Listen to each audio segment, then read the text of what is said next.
संस्थापक कौन है, ये कितना पुराना है, अनुयायियों के आधार पर हिंदू धर्म को विश्व में कौन सा स्थान है, और साथ में ये भी जानेंगे ईश्वर क्या है। अगर कोई नास्तिक होता है तो समझाना बड़ा मुश्किल होता है कि हम उसको भगवान साक्षात धरती पर क्या बताएं। अच्छा,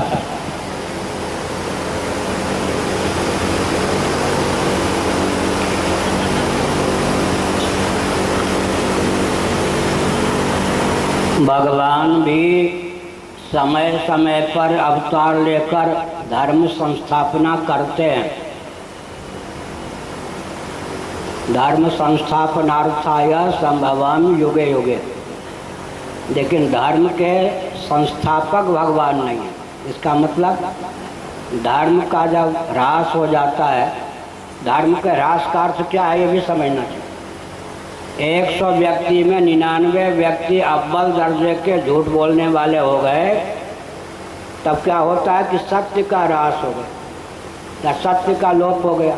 100 व्यक्ति झूठ बोलने वाले हो गए, तब क्या होता है, यही कहते हैं ना भाई, सत्य का लोप हो गया। तो धर्म की जब ग्लानि होती है, ग्लानिर्भवति वार्ता, लोप तो पूरा नहीं होता, ग्लानि होती है, पुनः धर्म की संस्थापना के लिए भगवान ने कहा, गीता का 4वां अध्याय में अवतीर्ण होता हूँ। लेकिन धर्म की सिद्धि होती है वेदों से। तस्मात् शास्त्रम प्रमाणम से कार्यो व्यवस्थित हो, तस्मात् शास्त्रम प्रमाणम से, इसलिए शास्त्र प्रमाण है। वेद धर्म की सिद्धि होती है वेदों के द्वारा, और वेद जो है भगवान उसके उपदेष्टा हैं, रचयिता नहीं। जाति सहज श्वास श्रुतिचारी, जैसे स्वस्थ व्यक्ति जब सांस लेता है तो बुद्धि प्रयत्न की आवश्यकता सांस लेने में नहीं होती। भगवान के सहज श्वास के समान वेद हैं। भगवान भी वेदों को उपदेष्टा हैं, रचयिता नहीं। जैसे भगवान अनादि हैं, भगवान हैं परब्रह्म, वैसे शब्द ब्रह्म रूप वेद भी अनादि हैं। इसलिए सचमुच में धर्म का संस्थापक कोई नहीं है। लेकिन ब्रह्मसूत्र में कहा गया शास्त्र योनित्वात्, ब्रह्मसूत्र है शास्त्र योनित्वात्। इसका अर्थ होता है शास्त्रों के द्वारा भगवान की सिद्धि होती है। शास्त्र की सीमा का अतिक्रमण करके जो भगवान होंगे ना, वो घटिया होंगे। वेदादि शास्त्र की सीमा में जो भगवान होंगे वही असली भगवान होंगे। और शास्त्र योनित्वाद का दूसरा अर्थ होता है कि शास्त्र की अभिव्यक्ति भगवान के द्वारा होती है। भगवान ही श्रीमद् भागवत 1 स्कंद 1 श्लोक, तेने ब्रह्म हृदय आदि कवये मुह्यंत यत् सूरयः। ब्रह्म का अर्थ यहाँ है वेद। वेद का उपदेश ब्रह्मा जी को करते हैं। इसलिए आपको संस्थापक गिनना ही हो, सच्चिदानंद स्वरूप सर्वेश्वर सृष्टि के प्रारंभ में धर्म की स्थापना करते हैं। लेकिन उस धर्म का परिज्ञान वेदों के द्वारा होता है। इसका लोप नहीं होता, क्योंकि हर देश में, हर काल में, हर परिस्थिति में, हर व्यक्ति के लिए जिसकी उपयोगिता बनी ही रहे उसका नाम धर्म है। धर्म क्या है आपने कहा, जिसके कारण किसी व्यक्ति या वस्तु की उपयोगिता और उसका अस्तित्व, उसकी सत्ता सिद्ध हो, उसका नाम धर्म है। जिसके कारण किसी वस्तु या व्यक्ति की सत्ता और उपयोगिता सिद्ध हो, उसका नाम धर्म है। अग्नि की सत्ता उपयोगिता दाहोद प्रकाश पर्यंत है, पृथ्वी की सत्ता और उपयोगिता गंध पर्यंत है, जल की सत्ता और उपयोगिता रस पर्यंत है। यह तो दार्शनिक धरातल पर धर्म की परिभाषा है। और व्यावहारिक धरातल पर मानवोचितशील, जिसका वर्णन मनुस्मृति आदि में किया गया, धृति क्षमा इत्यादि। फिर जैनों की दृष्टि से विचार करें तो पंचशील, अहिंसा, सत्य, अस्तेय, ब्रह्मचर्य, परिग्रह, मानवोचित स्वभाव का नाम धर्म है। फिर यह होता है वर्ण धर्म, आश्रम धर्म। ब्राह्मणों का जो धर्म बताया गया वो भी धर्म है।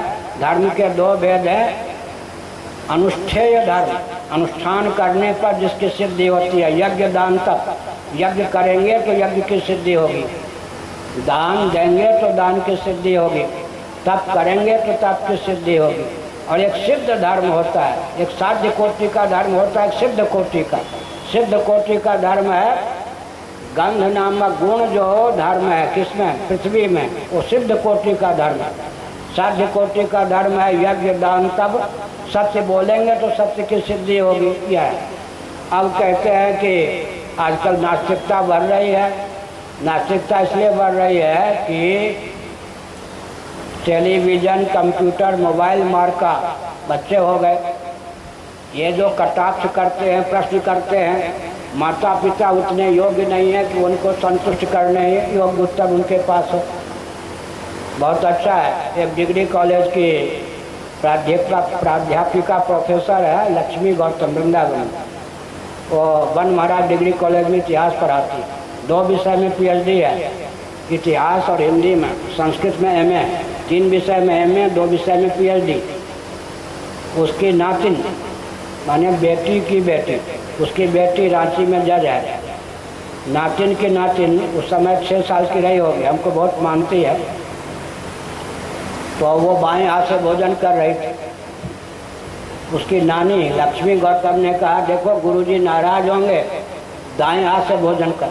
6 साल की बच्ची ने जो प्रश्न कर दिया, डिग्री कॉलेज के प्रोफेसर लक्ष्मी गौतम उसको लेके आई कि महाराज आप जाने इसका समाधान कीजिए, मेरे पास इसका उत्तर नहीं। उसने कहा, नानी ईश्वर ने 2 हाथ दिए, दाएं हाथ से भोजन कर, बाएं हाथ से भोजन न कर। तो भगवान को यही हिम्मत होता, अभीष्ट होता, वो अपनी भाषा में बोली, ब्रज भाषा में, तो 1 हाथ देते दाएं हाथ। अब उसकी नानी घबरा गई, अब मैं क्या उत्तर दूं? मैंने पहले उसकी वकालत की, ठीक कहती हो, ईश्वर ने 2 आँखें दी, अब कहो कि दाईं आँख से देखा करो, बाईं आँख से नहीं, ईश्वर ने 2 हाथ। अब वो बहुत प्रसन्न हो गए कि गुरुजी तो मेरे ही समर्थन करते जा रहे हैं। फिर मैंने जो उत्तर दिया, तो इसका मतलब क्या है? इसका मतलब है कि कंप्यूटर, मोबाइल, ये सब के कारण शरीर को आत्मा मानकर ही सारे प्रकल्प चल रहे हैं। जो प्रश्न धर्म पर आक्षेप के आते हैं, जैसे वर्ण व्यवस्था क्यों, रोटी बेटी एक करो, हिंदुओं को बचाओ, यही तो है ना। आरएसएस का नारा भी यही है। अशोक सिंघल जी ने कहा कि महाराज बुरा मत मानी, मेरा मोटो है हमारा, रोटी बेटी एक करो, हिंदुओं को बचाओ। तो धर्म के नाम पर यही चलता है। इसका मतलब क्या है कि रोटी बेटी एक न करने पर वो समझते हैं कि हिंदू धर्म को खतरा, जबकि असलियत क्या है, रोटी बेटी एक करने पर हिंदू धर्म को महान खतरा है।